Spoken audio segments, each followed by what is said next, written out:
আসসালামু আলাইকুম ওরহমতুল্লাহি ওবরাকাতু। আলহামদুলিল্লাহ ওসলাতু ওসালামু আলা রসুলিল্লাহ আম্মা বাদ। সুপ্রিয় শ্রোতা মণ্ডলী, আপনাদের সাথে আছি আমি তাওহীদুল ইসলাম। আমরা ইমাম নববী রহিমাহুল্লাহর 40 হাদিস গ্রন্থের দুটি হাদিস ইতোমধ্যে আলোচনা করেছি। আজকে আমরা তৃতীয় হাদিসটি নিয়ে আলোচনা করব ইনশাআল্লাহ। তৃতীয় হাদিসটি ইসলামের 5টি স্তম্ভ নিয়ে। أن أبي عبد الرحمن عبد الله بن عمر بن الخطاب رضي الله عنهما قال আবু আব্দুর রহমান আবদুল্লাহ ইবনে ওমর ইবনুল খাত্তাব রাদিয়াল্লাহু আনহুমা তিনি বলেন, সামিআতু নবিয়্য সাল্লাল্লাহু আলাইহি ওয়াসাল্লাম ইয়াকুল, আমি নবী সাল্লাল্লাহু আলাইহি ওয়াসাল্লামকে বলতে শুনেছি, বুনিয়াল ইসলামু আলা খামসিন, ইসলামকে প্রতিষ্ঠা করা হয়েছে আলা খামসিন, 5টি স্তম্ভের উপর।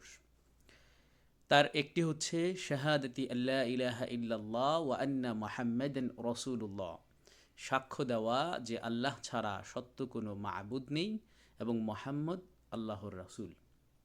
দ্বিতীয়টি হচ্ছে ওয়া ইকামিস সালাহ, সালাত কায়েম করা। তৃতীয়টি হচ্ছে ওয়া ইতাইজ যাকাত, যাকাত প্রদান করা। এবং চতুর্থটি হচ্ছে ওয়া হাজ্জিল বাইত, সামর্থ্য হলে হজ করা। এবং সর্বশেষ আর পঞ্চমটি হচ্ছে ওয়া সৌমি রমাদান, রমাদানের সিয়াম পালন করা। রাহুল বুখারী ও মুসলিম, হাদিসটি বুখারী মুসলিমে এসেছে। তো আমরা এই হাদিসের যেই 5টি স্তম্ভ বা রুকুন, এটা হাদিসে জিব্রাইল আলাইহিস সালাম ইসলাম সম্পর্কে আল্লাহ রসুলের কাছে যা জানতে চেয়েছেন সেই উত্তরে তিনি বলেছিলেন। তো আমরা যেটা দেখি, শাহাদাতি আল্লাহ ইলাহা ইল্লাল্লাহ ওয়া আন্না মুহাম্মাদুর রাসূলুল্লাহ, প্রথম স্তম্ভটাই হচ্ছে আল্লাহ ছাড়া সত্য কোনো মাবুদ নেই এবং মুহাম্মদ আল্লাহর রসুল, এই সাক্ষ্য দেওয়া। তো এখানে যেটা বলা হয়, আল্লাহ ছাড়া সত্য কোনো মাবুদ নেই এই সাক্ষ্য এবং মুহাম্মদ আল্লাহর রসুল, এই দুটি সাক্ষ্যকে একই সাথে একত্রে কেন করা হয়েছে?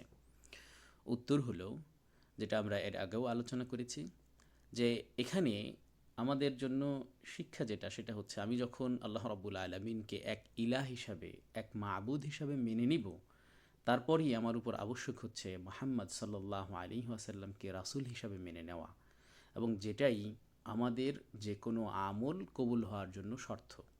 যে আমি যে কোনো আমল করব শুধুমাত্র আল্লাহ রাব্বুল আলামিনকে সন্তুষ্ট করার জন্য এবং একমাত্র আল্লাহ রাব্বুল আলামিনের উদ্দেশ্যেই, এবং আমার ওই আমলটা হবে মুহাম্মদ রাসূলুল্লাহ সাল্লাল্লাহু আলাইহি ওয়াসাল্লাম যেভাবে করতে বলেছেন, যেই পন্থা আমাদেরকে শিক্ষা দিয়েছেন, দেখিয়েছেন, সেই পন্থায়।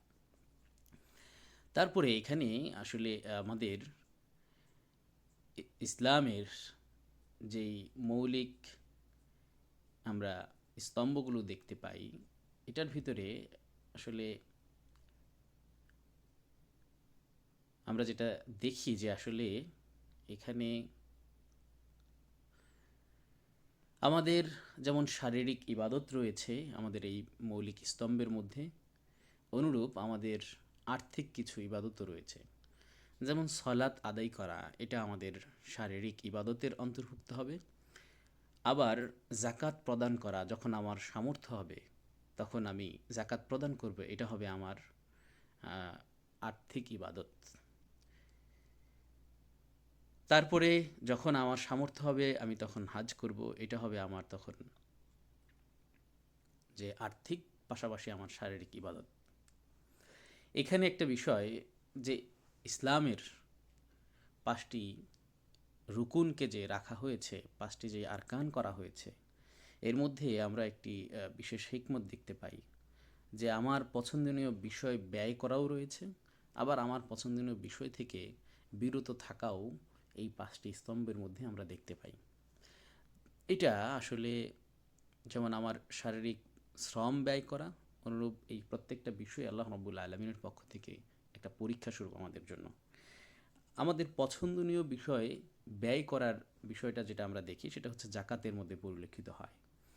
কারণ সম্পদ মানুষের কাছে এমনিতেই খুবই পছন্দের একটা বিষয়, যেটা আল্লাহ রাব্বুল আলামিন নিজেও কোরআনুল কারিমে বলেছেন, ওয়া ইন্নাহু লিহুব্বিল খাইরি লাশাদীদ, নিশ্চয়ই এই মানুষ সে সম্পদের প্রতি খুবই আসক্ত, তার ভালোবাসা প্রবল সম্পদের প্রতি। তো আবার দেখি আমরা যে ভালো, আমার কাছে যে বিষয়টা পছন্দনীয়, আমার এই রুকুনের মধ্যে সেই পছন্দনীয় বিষয় থেকে বিরত থাকাও কিন্তু দেওয়া হয়েছে, যেমন সিয়াম পালন করা, যেটা হাদিসে কুদসিতে এসেছে। আল্লাহ বলছেন যে আমার বান্দা ইয়াদাউ তাআমাহু ওয়া শারাবাহু ওয়া শাহওয়াতাহু মিন আজলি, সে তার খাবার, পানাহার এবং তার শাহওয়াত, তার প্রবৃত্তি আমার কারণে সে পরিত্যাগ করেছে। এই যে মানুষের কাছে খাবারের প্রতি একটা আকর্ষণ থাকে, একটা ভালোবাসা থাকে, পান করার বিষয়ে এবং অনুরূপভাবে প্রবৃত্তির বিষয়ে তার একটা ভালোবাসা, আকর্ষণ, টান থাকে, এগুলোকে সিয়ামে এগুলো থেকে বিরত থাকার বিষয়টা আমরা দেখতে পাই।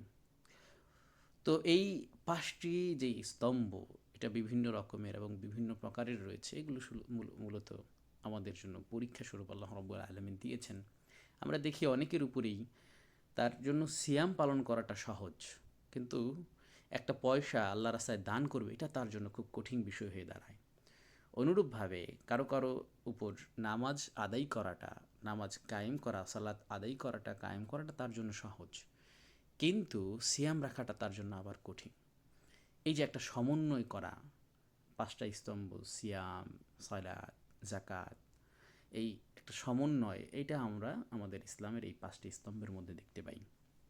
আল্লাহ রাব্বুল আলামিন ইসলামের এই ৫টি স্তম্ভ যথাযথ পালন করার তৌফিক আল্লাহ রাব্বুল আলামিন আমাদেরকে দান করুন। আসসালামু আলাইকুম ওয়া রাহমাতুল্লাহি ওয়া বারাকাতুহু।